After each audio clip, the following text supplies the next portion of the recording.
Good morning students. आज हम BA part first के द्वितीय प्रश्न पत्र भारतीय राजनीतिक चिंतन में शुक्र के राजनीतिक विचारों का अध्ययन करेंगे। भारतीय नीति शास्त्र में शुक्र नीति महत्वपूर्ण नीति है। यह रचना संस्कृत में लिखी गई है और इस रचना में 2200 श्लोक हैं। शुक्र नीति सार के बारे में स्वयं शुक्र का कहना है, इस नीति सार का जो राजा रात दिन चिंतन करेगा वही राजनीतिक भार उठाने में समर्थ होगा। प्रोफेसर अल्तेकर का मानना है, शुक्र नीति भारतीय राजतंत्र के अध्ययन के लिए बड़े काम की है। अन्य ग्रंथों के समान इसमें भी राज्य अथवा शासन तंत्र का सैद्धांतिक विवेचन ही नहीं किया गया है, परंतु इसमें शासन व्यवस्था का वैसा ही उचित विवरण है जैसा अर्थशास्त्र के पास किसी अन्य ग्रंथ में नहीं है। न्याय व्यवस्था का भी इसमें पूरा विवरण है। प्रसंगवश समाजशास्त्र तथा समाज नीति के कुछ प्रश्नों पर भी विशद विचार किया गया है। यह राजनीतिक प्रकृति का ग्रंथ है। इस ग्रंथ में राजनीतिक चिंतन के समस्त महत्वपूर्ण पक्षों का दार्शनिक और अवधारणात्मक, संरचनात्मक और प्रक्रियात्मक अध्ययन किया गया है। शुक्र नीति सार के 4 अध्याय हैं। पहले और दूसरे अध्याय में राजा और उसके महत्व और कर्तव्यों के बारे में, सामाजिक व्यवस्था, मंत्री, युवराज संबंधी विचारों का वर्णन हमें मिलता है।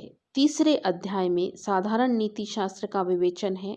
चौथे अध्याय में मित्रों, उदासीन, शत्रु, आय स्रोत, राज्य क्षेत्र, मनुष्यों के कर्तव्य, न्याय व्यवस्था, सेना आदि का विवेचन हमें दिखाई देता है। शुक्र नीति की विषय वस्तु बहुत ही अधिक व्यापक है। शुक्र के राजनीतिक विचार, पहला है राज्य की उत्पत्ति। राज्य की उत्पत्ति के संबंध में 2 श्लोकों के माध्यम से शुक्र ने अपनी बात कहने का प्रयास किया है। वो यह कहते हैं कि ब्रह्मा के द्वारा राजा को प्रजा का सेवक बनाया गया है।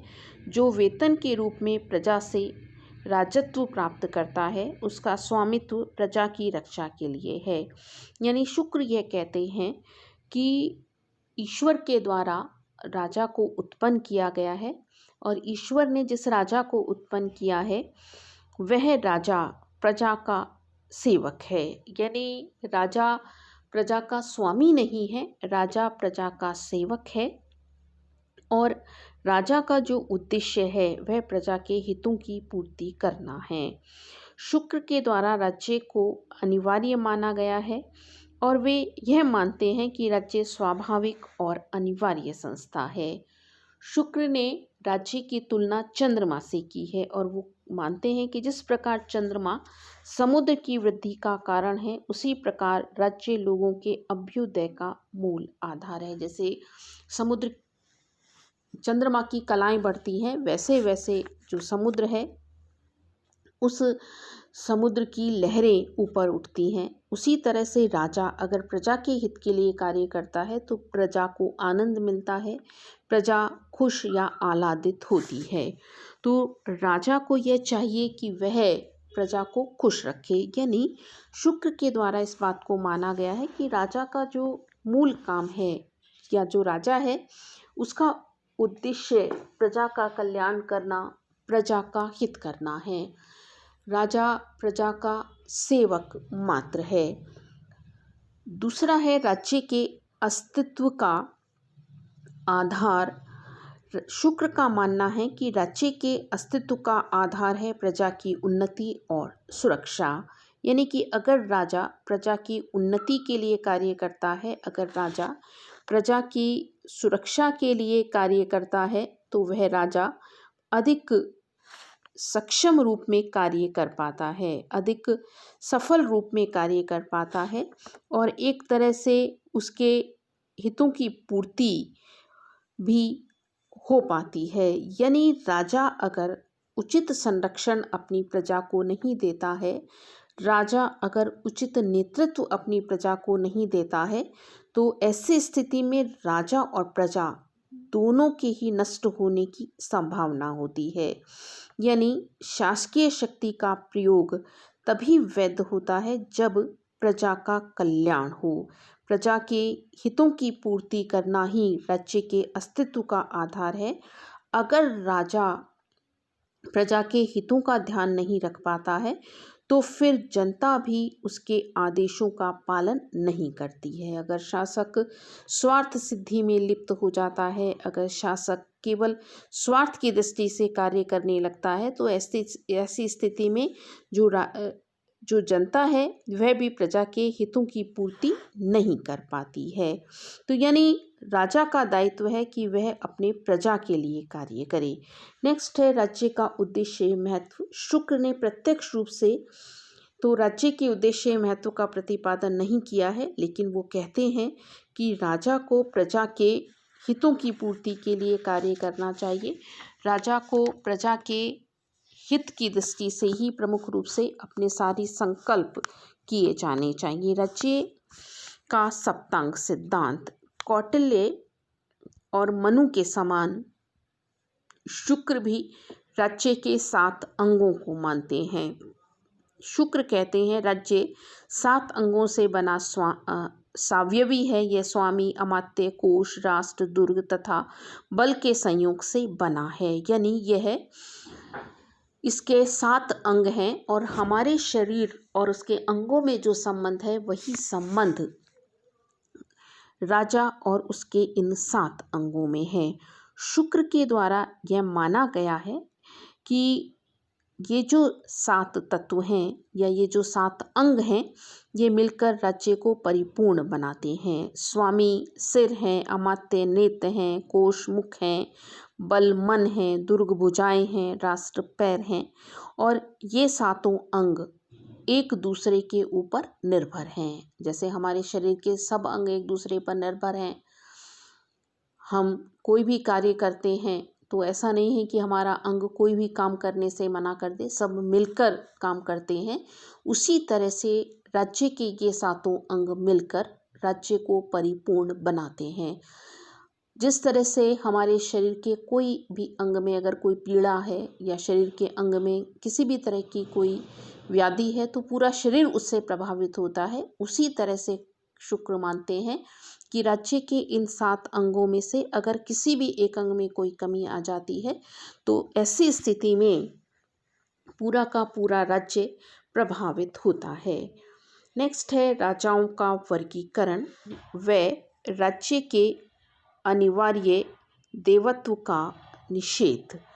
यानी शुक्र ने शासक के अनिवार्य देवत्व का प्रतिपादन नहीं किया है। शुक्र ने राजा को प्रजा का उद्धारक माना है।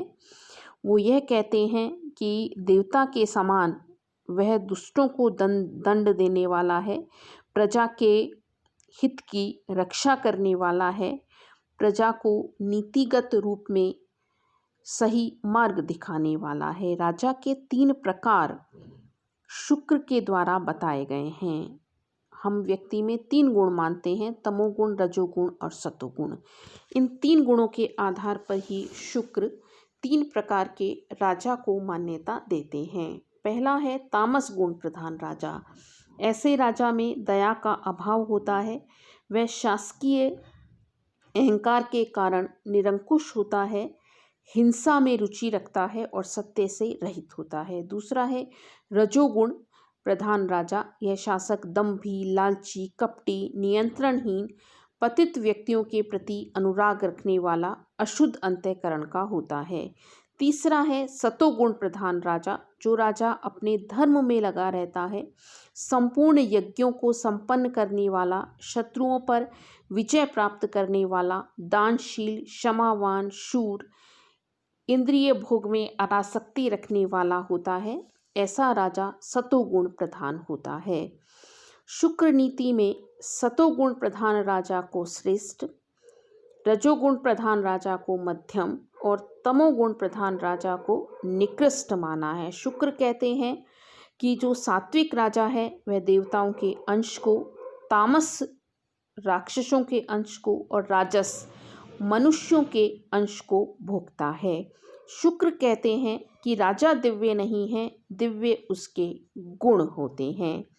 यानी इस संबंध में वो कहते हैं इंद्र, वायु, यम, सूर्य, अग्नि, वरुण, चंद्र और कुबेर आदि लोकपालों के नित्य गुणों को स्वयं में धारण कर राजा अपनी तपस्या के प्रभाव से जनता का स्वामी होता है।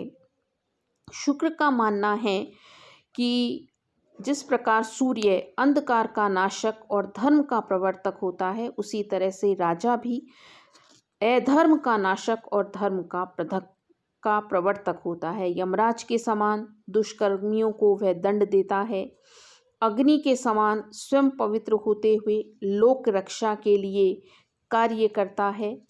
वायु के समान, जिस प्रकार वायु अच्छी और बुरी गंध, खुशबू भी फैलाती है वायु और बदबू भी फैलाती है, उसी प्रकार राजा भी भले और बुरे कार्य का प्रेरक होता है। यानी वह अच्छे और बुरे इन कार्यों को अलग अलग करने का एक तरह से प्रयास करता है, या एक तरह से इस तरह से कार्य करता है कि अच्छाई और बुराई अलग अलग रूप में दिखाई दे। तो इस तरह से एक तरह से शासक का वर्गीकरण उसके द्वारा किया गया है। नेक्स्ट है शासक के व्यक्तिगत गुण। राजा व्यवहारिक और मानवीय गुणों से संपन्न होता है और जो शासक है वह अपनी निंदा के प्रति सहिष्णु होता है, दानशील होता है, लोगों के प्रति उसका सम्मानपूर्ण दृष्टिकोण होता है, इंद्रियों को वश में करने वाला होता है, शौर्य उसमें पर्याप्त मात्रा में होता है, अनुशासित होता है, विज्ञान में निपुण होता है, नीच गुणों की संगति से वह मुक्त होता है, दूरदर्शी होता है। शुक्र यह मानते हैं कि राजा को विलासिता को नहीं अपनाना चाहिए, राजा में धर्म पर्याप्त मात्रा में होना चाहिए। काम, क्रोध, लोभ, मोह, मान, मद ये 6 शत्रु हैं और राजा को चाहिए कि वह इन 6 शत्रुओं से अपने आप को अलग रखे। शासक की दिनचर्या भी एक तरह से उनके द्वारा बताई गई है और शासक की दिनचर्या के अंतर्गत वो यह कहते हैं कि 24 घंटों की दिनचर्या को 30 मुहूर्त में विभाजित किया है शुक्र ने, और वो कहते हैं कि अलग अलग मुहूर्त के हिसाब से राजा को अपना कार्य करना चाहिए। 8 मुहूर्त का समय विश्राम के लिए, 2 मुहूर्त में वो यज्ञ आदि करेगा, अपने मंत्रियों आदि से मिलेगा। ये सब कुछ शुक्र ने निर्धारित किया है। नेक्स्ट है राज्य का कार्य क्षेत्र। राज्य के कार्य क्षेत्र के अंतर्गत शुक्र यह मानते हैं कि जैसे मनु और कौटिल्य का राज्य भी लोक कल्याणकारी था, शुक्र ने भी लोक कल्याणकारी राज्य को मान्यता दी है और वो इस बात को स्वीकार करते हैं कि जनता का कल्याण करना ही राजा का प्रमुख दायित्व होता है। शुक्र ने राज्य के कर्तव्यों के 8 क्षेत्र निर्धारित किए हैं। दुष्टों का निग्रह, प्रजा की सुरक्षा, दान, प्रजा का पालन, न्यायपूर्वक ढंग से कोष का अर्जन करना, शत्रुओं का मान मर्दन करना, न्याय करना, निरंतर भूमि का अर्जन करना। ये 8 क्षेत्र राजा के लिए शुक्र के द्वारा निर्धारित किए गए हैं। पहला कार्य जो अपने राज्य का शुक्र निर्धारित करते हैं वो है प्रजा की सुरक्षा। शुक्र का मानना है यदि राजा प्रजा की सुरक्षा नहीं करता तो नष्ट हो जाता है। राजा से ऐसी अपेक्षा है कि वह स्वयं धर्म के अधीन रहकर दंड से प्रजा की रक्षा करे। अगर अपराध पनपते हैं तो उसके लिए राजा उत्तरदायी है। बाहर से आतताइयों का अगर हमला होता है तो राजा का दायित्व है कि वह प्रजा की रक्षा करे। सेकंड है लोक कल्याण। लोक कल्याणकारी गतिविधियों को करना राजा का प्रमुख दायित्व है। निस्सहाय जनता का पालन पोषण करे, अपने स्वयं के सुख के लिए प्रजा को दुख न दे, क्योंकि प्रजा के दुखी रहने से राजा नष्ट हो जाता है। शुक्र ने शासक से अपेक्षा की है कि वह मंदिर तथा उद्यान बनाने के लिए प्रजा को बिना कर लिए भूमि का आवंटन करे। मंदिर, बावड़ी, सरोवर, उद्यान धर्मशालाएं आदि बनाए, गांव और वनों में वृक्षों का आरोपण करे, नदियों में नौकायनों और जलयानों की व्यवस्था करे, राजकीय कर्मचारियों के लिए आवास की व्यवस्था करे, यात्रियों की सुख सुविधा के लिए धर्मशालाओं का निर्माण करे, यात्रियों की सुख सुविधाओं का पूरी तरह से वो ध्यान रखे। यानी जन कल्याण का जो भी कार्य है वह राजा के द्वारा किया जाना चाहिए। अर्थव्यवस्था का निर्वाह और नियमन, राजा को चाहिए कि वह अर्थव्यवस्था का निर्वाह और नियमन करे। इसके अंतर्गत शिकार करने, शस्त्र धारण करने का निषेध करते हैं शुक्र, की राजा की आज्ञा के बिना कोई ऐसा न करे। तोलने, वाणिज्य के नियमों का पालन करने, मुद्रा, सिक्के, धातु आदि के संदर्भ में व्यापारियों के उचित व्यवहार को सुनिश्चित करने के लिए राजा को प्रयत्नशील रहना चाहिए। राजकीय आज्ञाओं का उल्लंघन करने पर कठोर दंड की व्यवस्था करने की बात शुक्र करते हैं और वो कहते हैं कि अर्थव्यवस्था को पूरी तरह से व्यवस्थित और नियमित करने का काम राजा का है। नेक्स्ट है राज्य के शैक्षणिक दायित्व। शैक्षणिक दायित्व के अंतर्गत शुक्र कहते हैं कि राज्य को यह चाहिए कि वह नागरिकों के मध्य शिक्षा का प्रचार प्रसार करे, वह योग्य विद्यार्थियों को छात्रवृत्तियां दे, शिक्षा पूर्ण होने पर शिक्षित व्यक्तियों की उनकी योग्यता के अनुसार उन्हें नियुक्तियां प्रदान करे, विद्या और कला में पारंगत व्यक्तियों को प्रतिवर्ष वह सम्मानित करे। नेक्स्ट है राज्य के सामाजिक दायित्व।